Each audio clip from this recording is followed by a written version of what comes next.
If I had confetti, I'd throw it in the air. It's our first anniversary. I can't believe it. A whole year of Groove Diner After Dark. The list of thank yous is as long as I am tall, and I'm pretty tall. But wow, I can't imagine that we've been here a whole year, a season and a half. We're in the middle of season 2 already. It feels like we just started season 2 yesterday, and here we are on, what is this, episode 6 or something like that? Hard to believe. Thank you so much to everybody that tunes in live every week. Our viewership has grown week over week, and as the year has progressed, our impressions have gotten huge, exponential growth. We're averaging between 15 and 20,000 impressions a week now. I can't even wrap my mind around that. So thank you so much to everybody. I'm obviously excited to be here tonight. I can't even begin to tell you what a week it has been and how awesome last week's show was. Getting the interaction that we had last week with all the questions. We had more questions, and I'm thinking I might even answer some more of them tonight if we have some time. But it was just amazing to have the conversation with everybody watching. Thank you so much for submitting the questions in advance, and the ones that have continued to come in this week. Veronica Ebert, I saw a few from you. I saw some from Reggie. I saw quite a few. So thank you so much for all that you've done and for making this show a success. I suppose we have to call it that, don't we? Nobody's more grateful and surprised than I am. Obviously, you've watched the transformation from this. Hi, how are you?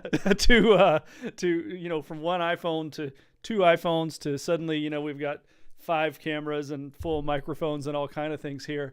As this season progresses, you're going to see us grow more and more. The production quality and value is just going to get better week after week after week after week. Episodes are going to get more and more rich. It's just been kind of something that I've been wanting to do for years. So thank you for helping me make this a reality. Don't forget, of course, to like and subscribe if you're on YouTube. Give us that like and subscribe, and also hit the little bell there so you get notified every time we have a new episode once a week right now. Right now, you just never know.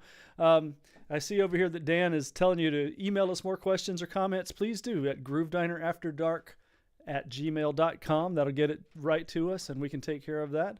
Let me see who else here already. Toby, thank you so much for joining, as you always do. It's always great to see you here. Thanks, Toby, for joining in. Charles Anderson, how are things in South Africa, my friend? I hope you're doing well. Who else do we have here right this minute? I saw Barry Halevi. How are you from North Carolina? Thank you very much, my friend. Reggie Douse, thank you for joining us from Texas. Terry Linder, you're right here in California, aren't you? I think I know that you are. Thank you so much to everyone, and I'm sure we'll get our Australian contingency here in just a few minutes as well. Hello, Gina Adams. Welcome to the show. Nice to have you with us tonight. I'm going to let a few more folks join us because I tend to jump in a little quick from what I understand, so I'm going to let a few people say hello before I move us on. But I'll tell you something I was thinking about. Perspective. It's one of those interesting things, isn't it? Gina, she's here from Los Angeles. That's a great segue. Thanks for joining. Perspective. It's really interesting, isn't it? How a tiny little change, a small angle changes your perspective. Maybe it changes the lighting. I don't know. Is that what it is? Changes the way that you see the room. Even if I just look around my studio, if I look at it from this angle versus this angle, it's such a different sort of thing, isn't it? For me. And that little bit of perspective change changes everything that I can see. It changes the way that I feel in the room. It changes everything about the way that I'm interacting. My wife pointed out to me this past week that I needed to change my perspective, and she was right. You hear that? You were right. She's always right. Who am I kidding? And I needed a little perspective change. This week I'm running the show here in LA by myself. Eli couldn't be with us again. But Dan is down in Miami helping us out. Thank you so much. Hey, there's Eddie Taduri chiming in. Thank you so much. Welcome, Brian McLaren. Thanks for joining us tonight. It's always interesting to me when perspective changes need to happen. And tonight's guest, Eddie Taduri, we had an immediate rapport. It felt like we had been friends for a long, long time. I thoroughly enjoyed the time we spent with each other. The conversation that flowed off camera was rich, not as rich as his cappuccino, Boy, that was good. He invited us up to his place, and we went up there and really had a tremendous conversation that I can't wait to share with you here in just a few minutes. I think you're going to get a lot out of it. But why am I talking about perspective? Because Eddie's perspective had to change. And my goodness, what he was able to do with his life after he had to make a change of perspective. So we'll be right back after this, and we're going to have a really great conversation. I think you're going to enjoy this one. I'll see you soon. This episode of Groove Diner After Dark is brought to you by Groove Diner After Dark, the store. That's right, starting with tonight's episode, you can tell the world of your love for Groove Diner After Dark by owning official Groove Diner After Dark merchandise. Coffee mugs, t-shirts, long sleeve shirts, a pint glass, stickers, and much more can be yours today. Simply go to GrooveDinerAfterDark.com or click the link in this video description and get your gear today. Thank you for your support. I don't know why, I'm just feeling real groovy tonight. Oh, I hit my thing. I mean, it's like, I just kind of want to do this. I'm having a little drum throne dance. I don't normally dance, but there it is. Maybe it was all the intro music. I hope you guys liked the intro stuff. I don't normally listen to myself as I prep for the show, but we decided we wanted to have a little music. Thanks for the idea there, Dan. Hope you enjoyed that stuff. It was really fun for me to put it together. It was kind of a career retrospective for me. Hey, Eli, thank you for joining us, man. I hope you're doing well in the frosty tundra that is Michigan. Oh my goodness, just crazy. As far as the merchandise goes, you guys are doing great. Thank you so much for buying the merchandise and sporting it. I keep getting pictures from people saying, check it out, it's a bumper sticker on my car. Look at my t-shirt. Thank you so much for that. I need to change the voiceover though, Donna, because it started, episodes ago. It's not starting with this episode anymore. Anyway, so let's get on to it. Eddie Taduri. We're going to talk about so much with him, from playing with Rick Nelson and the number of people, Dr. John and Ike Turner. I can't even begin to go into the career that this man has had. Not only playing, but then he became the founder of the Rhythmic Arts Project, and we'll certainly get into that. The conversation that we had at his place a couple of weeks ago was so good that we felt we wanted to show you as much as possible, which means we split it into 2 episodes. Tonight, you get the first half of it in part 1. Next week, we're going to do part 2. So I hope you enjoy this. I got a quick little snippet. I guess actually I'm going to give you a whole song of him playing, and it was really interesting. I was like, what can I get from Eddie playing? Well, it's nothing, just him playing with Michael McDonald. No big deal. So here's Eddie with Michael McDonald. Enjoy this, and then you'll catch the interview, and I'll see you on the other side.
guest on Groove Diner After Dark.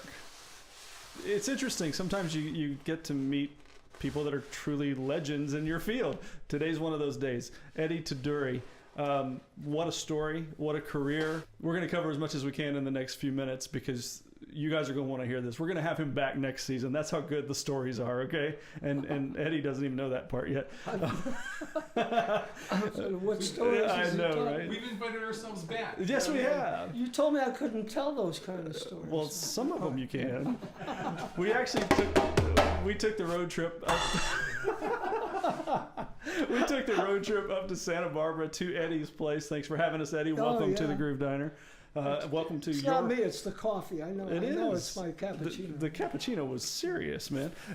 Seriously, it's kind of weird to be at the Groove Diner, but at your house. Yeah. But we'll go with that. Next right? time you get meatballs. Oh. Yeah. I'm not famous for anything but my sauce and meatballs. You know, we've got a few hours yet. Well, you'll need 3 days for my sauce. Oh yeah, that's Ask a little Vinny. much. 3 days. Yeah. Yeah. People have to, I don't know what Sting or anyone else pays Vinny to play, but I get him for 3 meatballs. 3 meatballs. Yeah. That's fantastic. We have a lot to talk about. All we right. really do. And I suppose the truth is I want to hear about your drumming past as much as I want to hear about your current and future with trap. We certainly want to talk about the Rhythmic Arts Project and what that means to you, what it's meant to so many people around the world. Mm-hmm. But I want to know about Eddie the drummer. Let's back up. 60s, I assume, is when you began. Yeah. Uh-huh. Tell me a bit about what the formative years were. And I know you started when you were 8 months old. I was 12. I did my first gig, actually. Yeah? Yeah, I played at a wedding. I remember my dad took me and helped me set up. No kidding. Yeah, it was fun. It was for this Ed Stan Music was the music store in Derby, Connecticut. Okay. And there weren't any drummers in Derby. I was the best drummer in Derby. At 12. That's right. Okay. I was also the only drummer. Yeah. Okay. So that was my first gig, and then there were a lot of real formative years and kids in the neighborhood, and Sure.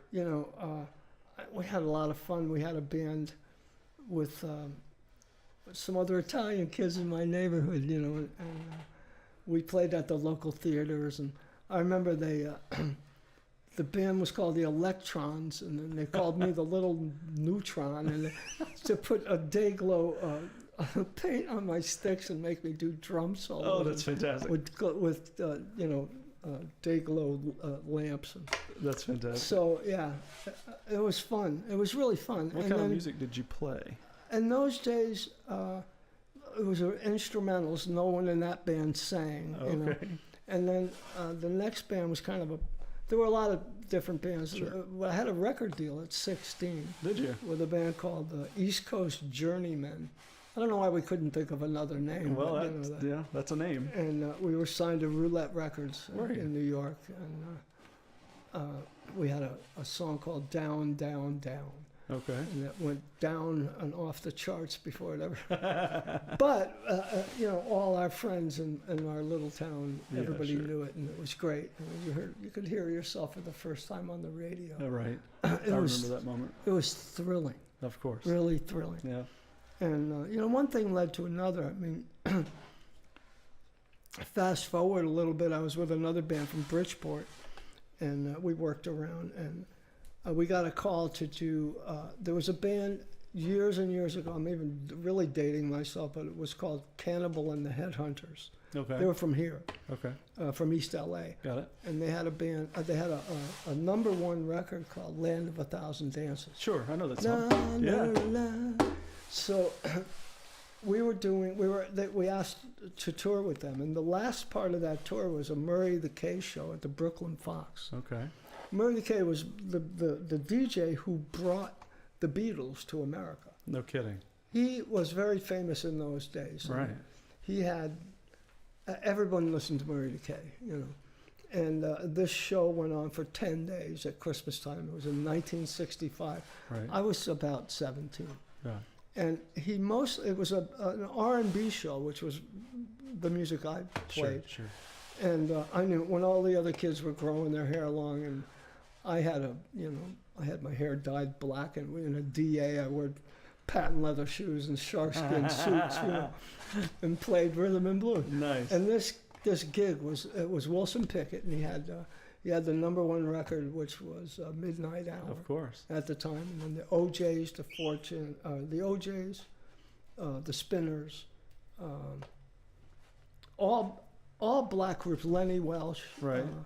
the Toys, and then because Murray was always bringing English groups in, he had Peter and Gordon, he had Chad and Jeremy, he had like all these English groups came Sure.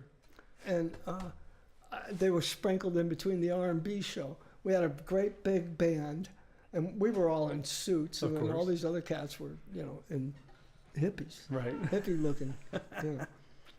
Anyway, that was a really cool show. It's the first time I really played for a big audience. Nice.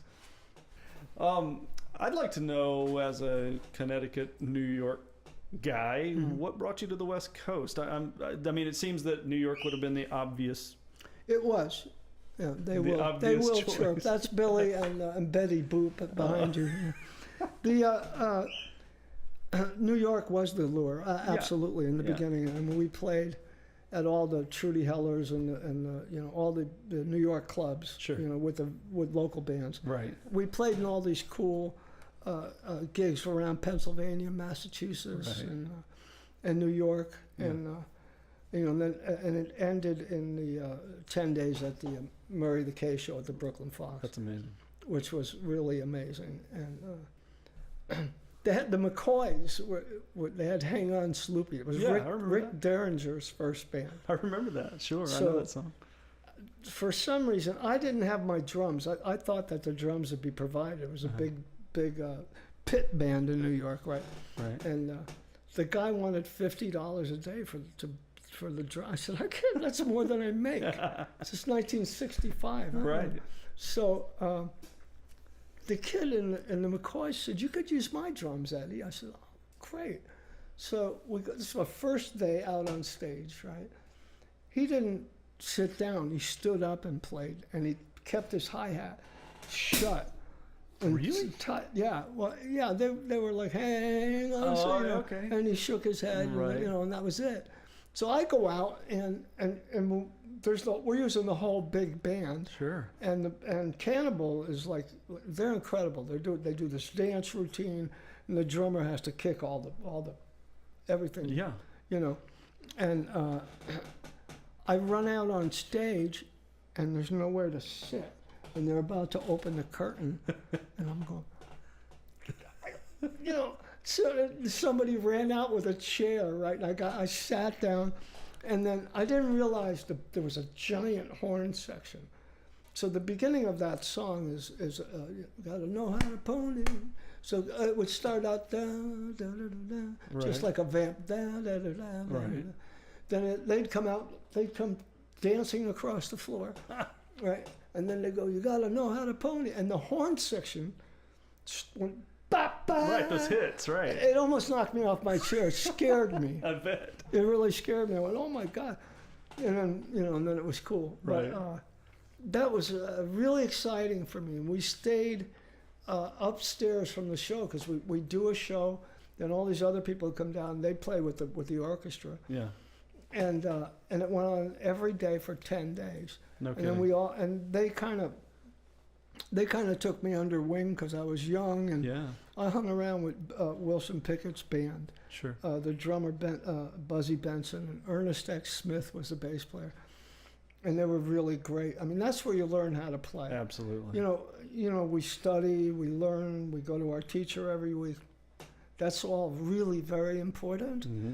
But man, when you can get out and I still play grooves that Buzzy taught me when I was 17. There you go. I mean, that was the stuff. We were talking off camera about, I mentioned that I had played something with Abel Boreal, and that was the moment I learned about pocket. Right. Right. It was that moment. It wasn't all the studies. It was when I played with somebody whose pocket was this huge. Oh my God, yeah. Gosh.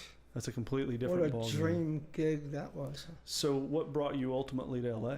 Well, after that that band broke. Oh, you know, these bands get together, Yeah, they break up, of they get course. together, they break up. I was in a band, remnants of other bands. We put this band together, and we were called Smack. We Okay. thought that was cool. And Did it have an exclamation point? Smack. It should have, There was right? there was a different thing we used to call Smack in those days. Oh, I know. Oh, yes, Anyway. indeed it was. Okay, All right, fair we're enough. keeping this clean, right? Yes. Okay, so anyway, we had this band around town, and one day this guy shows up. He's older than us. He plays keyboards, Hammond B3, and his name's Jay. And Jay kind of infiltrated the band. It was a local band, and we were popular because it was a small town, and Sure. you know, we played at all the block dances. Of course. And everybody liked us. And this guy came and he thought, if I can steer them in the right direction, this could be a band. I could take over the band, and you know, and he was so good. Mhm. He was older and wiser, Mhm. and just really knew how to play. And he did, in fact, do that. He took the band over. And we had to let our keyboard player go. And when he got in the band really changed.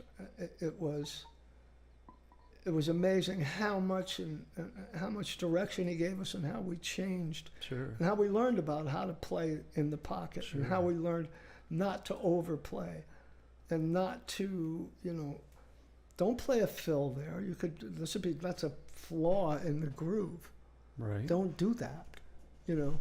So he just he wasn't all that nice about it. He was a Right. New Yorker, you know, and he'd say, "Don't play that. What's wrong with you?" Right. And I would be like, "Oh, you know, what do you mean, man?" He said, you know, this guy's playing a solo or they're singing. When the vocalists come in, bring it down. Right. You know, let's learn about dynamics. Let's learn about where the backbeat falls. But he was demanding, and Sure. we were younger, and I was all ears, and I wanted to learn, so I did what I was told. That's astonishing that you were all ears when you were young, because Yeah. usually when we're super young, we're all just full of ego We're and super arrogance. young, but when and- we look at an older player who's Yeah. way better than Yeah, yeah, us, and yeah. we want to be like him when Yeah. we grow up, Yeah. you know, that's what this That was. makes This was, perfect sense. you know, I played with him later on in life with this guitar player named Joe Campisi. He was also from upstate New York. Okay. Oh my God, I learned more from those two guys than I did from any drummer. I believe it. Yeah. They were, you know, Danny Weiss is another guitar player I played with extensively Mhm. over the years, and he was originally known for, he was in the Iron Butterfly, No kidding. the original guy Yeah. in the Yeah, Iron got it, Butterfly. yeah. And then Rhinoceros, which Yeah. was a great band, funky band back in the 60s. And Bette Midler, he was in the movie The Rose. Yeah. And Danny was a great player. And that's how I ended up in Canada playing with that band, the Lincolns. No kidding. And and between him and Joe Campisi, and ultimately Chris Pinnick, who I work with now, I've been working with Chris for 50 years. Sure. They taught me more about drumming than drummers did. I didn't really listen. I mean, you're a great drummer. You've been around a long time. You don't listen to. You don't necessarily listen to like someone like, I don't know, Steve Smith or Vinny or Gadd or Weckel and say, yeah, I want to do that. Not anymore. Not really. Not anymore. Yeah, Yeah. yeah. So you want to be. I mean, if you're anything like I was, I never wanted to be a star. I wanted to be in a band Right. that were stars. I wanted to be Yeah. in a real band to For be sure. part of it. And I didn't want to. I can't play with like those other guys, Yeah. you know. Yeah. So after you grow up and you learn Yes. your place, and everyone's beat you up enough that you start actually playing drums That's so true. for the music, Yeah. you know, and you're not flailing and Right. showing off, you know. And these guys that are older, that you respect, that you look up to, they're teaching you. Mm-hmm. And those New York guys, they weren't very nice, like I said, Yeah. you know. And I would almost cower, you know, and Sure. go, okay, you know, and play right. Sure. And then go, okay, that's good. I- A little farther, but little back. No, there you go. You know. So, yeah. I mean, a lot of guys think that. You know. I mean, I listened to Joe Morello when I was a kid, yeah. and all the jazz greats, and and then love Bernard Purdie, Sure. and Gadd, and Jeff Vaquero. We were friends. All those guys were friends of mine. You learn a lot just listening and being around them. Jim Keltner. Gosh, we could go on and on and on. There's so many great guys. It's funny. I remember the shockwaves that went through everyone when Porcaro died. Oh yeah. And I was in high school, maybe college, early college, I think I was, when that happened, and it was even then at the University of Alabama. I remember all of us kind of grouped together, all of this group of drummers that all knew each other, because you know how it is. Drummers know each other. Yeah. We all of us were just stricken for a week about that, and it was. Were you at the funeral? No, I was in Alabama at the time. Oh, so not out here yet. It was such a wonderful tribute. I saw the. You read Robin's book? Yeah, I did. Yeah, I have Robin's book. Yeah. Yeah. Wow. Well, let's fast forward a little bit. You're out here. I'm going to take a look. I mean, the people you work with, Bill Champlin. Forever. Yeah. Right? I mean, that's just unbelievable. Martha Reeves. Yeah. Steve Perry. Engelbert Humperdinck. I love that one, mostly because I have other friends that have played with him, so that smile, I know what that's about. Yeah, we can't talk about it. Yeah. Rick Nelson was really a great guy. Nice. He was kind to everyone. He was probably the biggest star I've worked with, maybe next to the Beach Boys. That was a big one. The Beach Boys were pretty big, but Rick had sold 100 million records, and he was just a beautiful man. Everybody loved him, but he was just as calm and accommodating, and no ego. Nice. None. And he was really, really smart. He played and sang and wrote beautifully. He didn't really get credit for that. Right. The stuff I've recorded with him, and I have a lot of stuff, is some of the best stuff I've ever, and it's simple. Sure. It's not, there's nothing fancy about it, but the Tom Brumley on steel, oh my God, he was the best steel player in the world. Sure, right. And then Jay and Dennis, bass and guitar, and they taught me, because I didn't really know how to play country at all. Right. And Rick helped me. How, I swing everything on the hi-hat. Sure. I play an R&B thing. So a lot of country guys would hire me because when I played with them, they said, "Well, that's so cool." Yeah. And then 3 weeks later, they're going, "You're not playing that right." I said, I don't. I never did. I don't even know how. Right. You hired me because you liked the way I sounded, but I haven't got a clue. Well, and they'd say, well, they'd either fire me or I'd have to leave. After a while, after a year and a half, he said, "Eddie, would you mind quitting?" I said, "What?" He says, "Well, I don't want to fire you, but Hello, Mary Lou is starting to sound like a James Brown tune." So, and I have TV shows I did with him where you could hear that. My friends, Jimmy Calhoun is a bass player I work with forever. He was just great, funky, incredible man, incredible bass player. Wow, that's amazing. Every time he sees that, the Dinah Shore show, there's a piece there. They play it once in a while. He calls me and just laughs. He doesn't say anything. He just laughs and hangs up. You're going to have to send me a link to that so I can see All that. right. Yeah, for sure. I got to check that out. Yeah. So let's fast forward a little bit. Okay. You've had this career where the number of people that you've played with it's like reading a stack of records. It's my record collection, and I'm always astounded by that. From Michael McDonald and Kenny Loggins and so many different people. Then in '97 something happened that changed your life and introduced you to a whole new part of your life. Yeah. Tell me an abbreviated version of that. I was on the road with Jimmy Messina. We had just done a record in Nashville, and we both decided to move back here. And when I moved here, I was staying with Jimmy for a minute, and then I found a really cool little apartment in Carpinteria, right across from the beach. Just down the road. Yeah, and I love the ocean. I was at the ocean every day, and I love body surfing. Sure. So I was out there every day, and one Saturday I was at the beach, and I was about 20 yards out, and I Carpinteria is not known for big waves, but it was during El Nino, and the currents and the waves were a little bit, they weren't falling or breaking Right. as usual. And I jumped in this wave, and it just pounded me into the bottom. I was 20 yards out, nobody there, all alone. It snapped my neck, Mm. and I was totally paralyzed and 3 feet underwater. Wow. Nobody there. Yeah. And I thought, I had this a near-death experience, which is really difficult. Words always pale the experience. I can imagine. But in short, it was, I started floating towards this whole other world.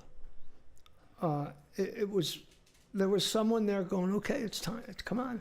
Sure. You know, like a spirit guide, as they say. Right. And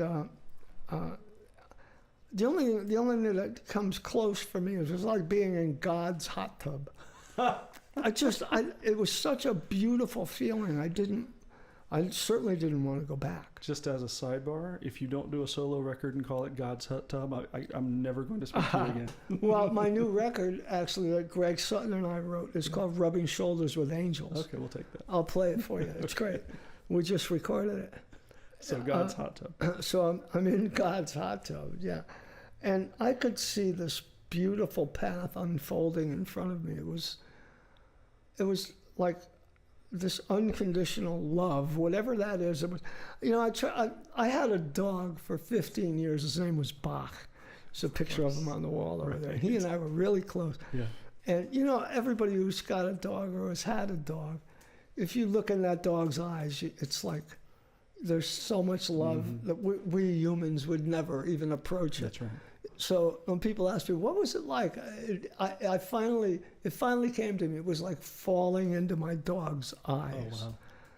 I was in a place that was, I'm getting goosebumps. I see, yeah. And I thought, okay, I have to open my mouth and get rid of this cage so that I can continue on this journey.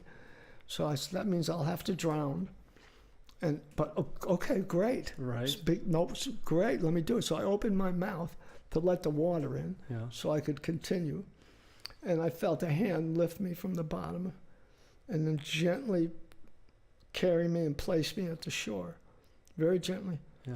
Broken. I had the sixth vertebra had totally herniated Right. and was pressing against the spinal cord. So 5 and 7, Right. 6. Now I looked at every case scenario afterwards and thought, I have friends, being with a severe spinal cord injury, I have friends that were quadriplegics and paraplegics, and they, you know, it's so very serious, and usually it only takes, you only have to move this much and you're a goner. Yeah. So I was so far out that, you know, this whole story of how it unfolded and what I experienced is true for me. I don't expect anyone else to believe it. I hardly ever talk about it. You ask me. And I want to hear it, Yeah, for sure. so I looked at every scenario, and there's no way I could have been, so people said, oh, a wave brought you in. Right. There's no way, because the disc was completely herniated, pushing against. Had it moved this much, I would be dead. Right. Or a complete quad. Right. So that didn't happen. So I'm lying there, and the lifeguard with the most seniority on the Central Coast happened to be on duty. Right. He said, "Can you move?" I said, "No, not." I said, "Not at all." He said, "Okay." And he was a brilliant guy. Put surfboards up all around me so the waves wouldn't come over. Right. Just kept everybody said, "Don't touch him." Right. Called the paramedics. The paramedic with the most seniority on the Central Coast happened to be on duty on a Saturday. Right. He came down, they handled me. Now that's when most the tragedies occur, because they're not handled properly. Yeah, sure. So they put me in the ambulance, and I was telling jokes. I mean, I had such a great experience when I came back. Yeah. So I was in the ambulance, and there, I was stabilized, and I was telling the guys, I said, you know, the other paramedics, I said, you know, I'm a drummer, so I could do different things with all 4 limbs. I said, right now I'm just a head. And I laughed, right? And they went, they laughed nervously, like, this poor guy doesn't realize he's a quad, you know. Right. So they get me to the hospital and they roll me in to the best neurosurgeon on the Central Coast, happened to be on duty. Right. He said, I'll take this guy. We went in, they did an emergency operation, the MRI, the emergency operation. Sure. Took a bone out of my hip, fused 5, 6, and 7. Metal plate, 4 screws. I woke up the next morning in the ICU. And there were angels everywhere. It was so ethereal. I'm sure. That nobody believed me. I just stopped talking about it. It was beautiful. It was a beautiful thing. Wow. And I was in there, long story short, a week, and then went to the rehab. In the rehab, I was still totally paralyzed. Right. I was just a head, and I kept making jokes about Right. I'm just a head, you know. And but because of the near-death experience, I wasn't afraid. There was no trepidation. I knew I was going to be all right. Wow.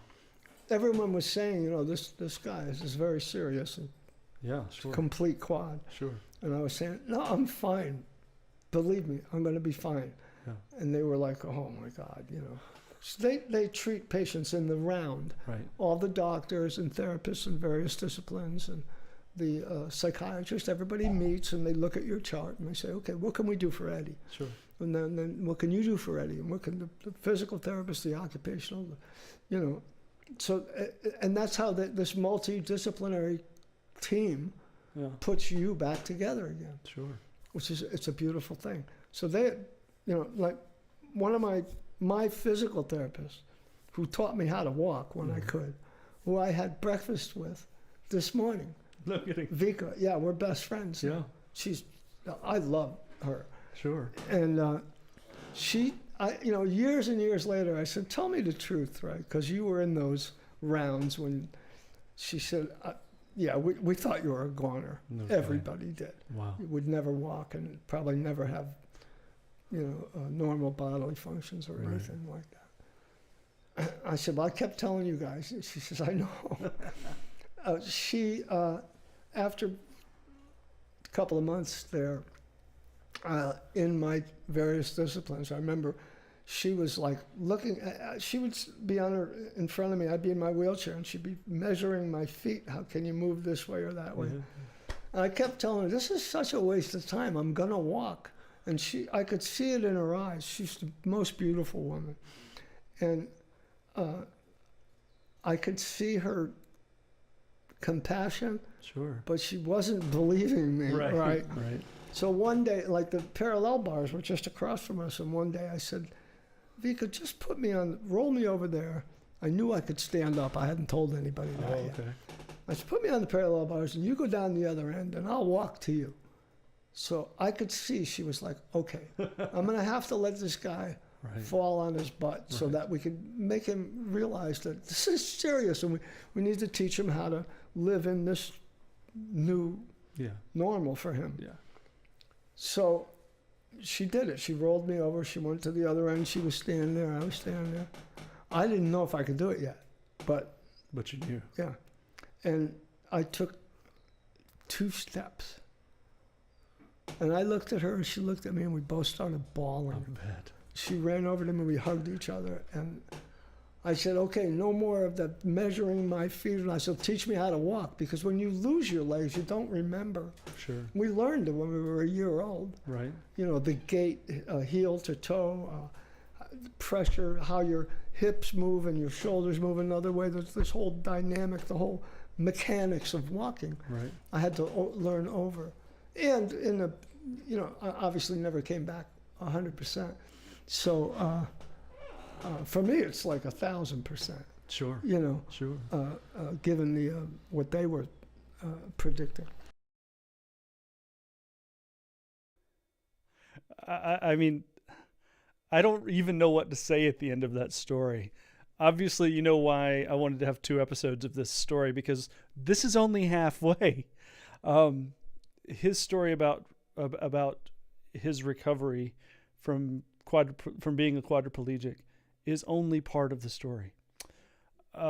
He's just one of the most amazing guys that I've ever met, and I can't wait for you to see part 2 next week. In the meantime, hey, take a look at my life. This is Eddie's book. We're going to put up an Amazon link here for you guys, so help him out, support him a little bit. You're going to want to know about what he's doing next, so you can get the book via Amazon this week. Grab it, read it. You're going to love it. And next week's interview, the remainder of next week's of the interview next week, is all about what's in this book, The Rhythmic Arts Project. You're not going to believe, or maybe you will, what this man has done with his life. He's an inspiration through and through, as you could see, and just one of the funniest guys ever. I had such a good time with him. I know I'm rambling a bit, but that's what kind of energy he had. And Eli and I were driving back from Santa Barbara from his place, and we just couldn't stop talking about the amazing time that we had hanging out with him and getting to know him and hear his stories, plural. So yeah, it's pretty amazing to me that I get to do this as a gig every week. So thank you, Eddie, for sharing your time and your stories with us. I can't wait for you guys to see next week's continuation. In the meantime, guess what it is? Sorry, like I said, it's me by myself tonight. Guess what it's time for now?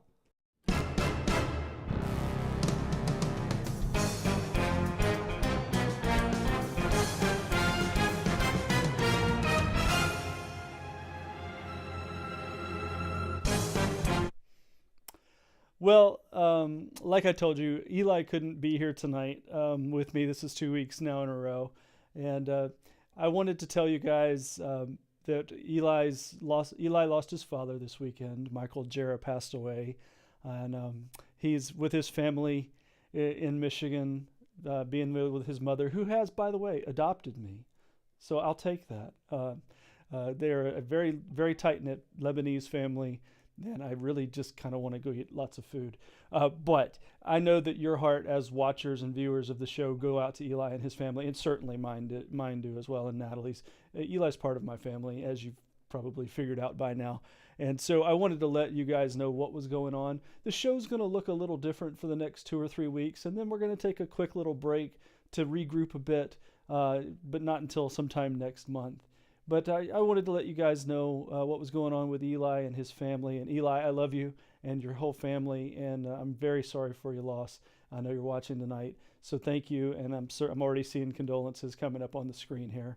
So I know you've got an awful lot of people around the country and the world who are sending their condolences, thoughts, prayers, and everything else under the sun. So thank you so much for being part of my life and for bringing your family into my family. Yeah, there's Eli saying thank you. Everybody, I see everybody over here, Kendall and Toby, and thank you so much, everybody. Renee's here for saying hi. So now, let's talk a little bit about. We had a few more comments and questions that came in last week, and I put them on a screen over here so that I could have just a few of them. There were a few that really caught my eye. I think this was from Veronica Ebert. Forgive me, Veronica, if this is not yours, but I think it was. This question was one of the better ones that I've seen in a long, long time. Do you ever need a break from your music? And if so, what is your preferred method of relaxation and or remotivation? Well, that's a big question, because the answer for me is I absolutely need a break from my music from time to time. It is a very big deal to me to take and cleanse the palate. So what I do is I step away completely. I quite literally won't listen to anything in the car. I'll have it silent. I'll just open the sunroof and listen to the wind. I almost never listen to music in general now.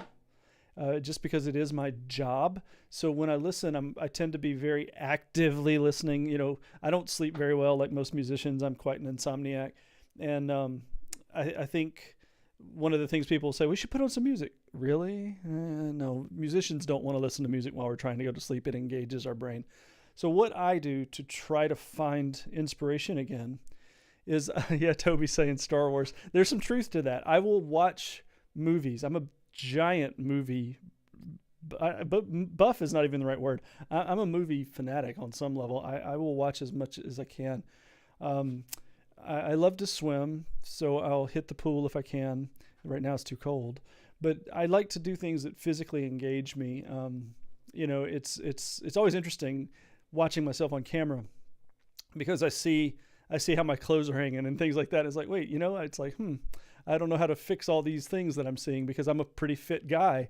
And it's always interesting to me to see how musical breaks and fitness breaks go hand in hand. I know that seems weird, but they do. And I will typically try to find other things to insert myself into. Physical fitness stuff like swimming, or I do still love to rollerblade. I'll go rollerblading at the park or hiking, things that engage my body in a different way than playing drums. Because as you know, drumming is a very, very, very physical activity. I mean, they say that 2 hours of drumming is not unlike someone running a marathon with calorie expenditure. And I can completely see that. So I hope that answers your question. That's what I do. And typically when I come back, I may not have played drums in 3 weeks, but when I come back, all of a sudden it's like, bleh, and all of the ideas and stuff that I had just kind of go everywhere. So it's a good thing to take that break, not even necessarily touch the drums. One other thing that I do is that I will take drum lessons. I'm doing that right now with David Stanek. And one little conversation in the middle of a lesson. I'm not taking lessons to learn how to play paradiddles. You know, I'm taking lessons for concept stuff. Let me try that word again. For concept stuff. To try to figure out ways of approaching playing that maybe I hadn't thought of before. And so I will often take, well, for instance, I was talking about the fact that there's something wrong with my beat 3. And it was one little comment that David made about my bass drum foot that made me go, oh, you're right. You know, so it's things like that that help me come back to it and have a greater appreciation for music. So I hope that answers your question. This was a great one. Reggie, I think this is yours. So the zombie apocalypse starts and you can only keep one snare drum for every session that you do now. Which one are you keeping and why? I don't know for sure that I could narrow it down to one. I could narrow it down to 2. So I need to put them both in the backpack, if that's okay. I don't think I could do one. I would say the 5x14 DW Craviotto solid shell maple is drum 1A, and drum 1B is my 6.5x14 black nickel over brass DW. Those are the 2 workhorse drums that I have sitting here or at my other kit pretty much all the time. And I have 20 odd snares over there. And those are the 2 that get most of the work. I can't really narrow it down to those 2, but the rest of your question was why. The 5x14 covers a range that the 6.5x14 doesn't quite cover. The 6.5x14, it's not about lower pitched and whatnot. You can pitch down a 3-inch drum. But the 5-inch drum has a certain feel to it and a certain woodiness because it is in fact wood that the 6.5 doesn't. But then the 6.5 has a certain throatiness that the 5 doesn't. So those are the two workhorses. I hope that answers your question. Yes, Reggie's saying there is such a thing as a side snare. So yeah, okay, we'll go with that. Absolutely. Yeah, refresh and replenish. That's exactly right. Oh, hey, Veronica, you are here. Good day to you down under. Can I say that? Is that okay for me to say since you are in Australia after all? Thanks so much for saying hi like you always do. It's really great to have you guys. I think that's almost everything, but I do have one fairly sizable announcement here for you. I have to grab this down here.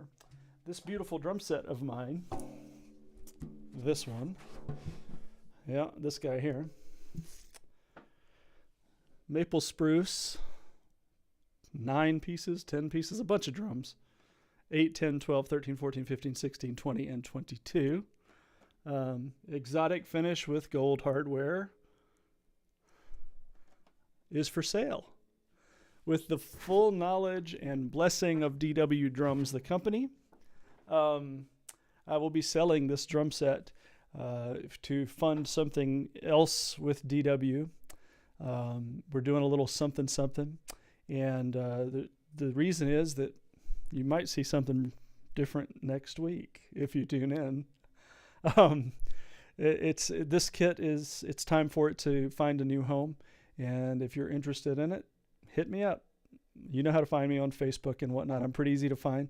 Let me know if you're interested. I'll be glad to talk with you about it and we can figure something out. But in the meantime, I really hope you have a great week. This was such a fun episode. I can't believe it's been a full year. Thank you for that. This show has been so wonderful to me through the pandemic, and you guys, the viewers, are why it's been so great. I thank you so much for spending your time with us every week, and people that watch tomorrow. As you know, we have a few hundred that watch tonight, and then a few thousand that watch over the next 4 or 5 days. Thank you so much for being part of this world. It means the world to me. If you ever see me on the street, say hi. I won't bite. I promise. I promise. But you know, it's always one of those things where each week I feel like you invite me to the party. And this week was definitely a party. I can't wait for you to see next week's part 2 with Eddie Taduri. Until then, have a great week.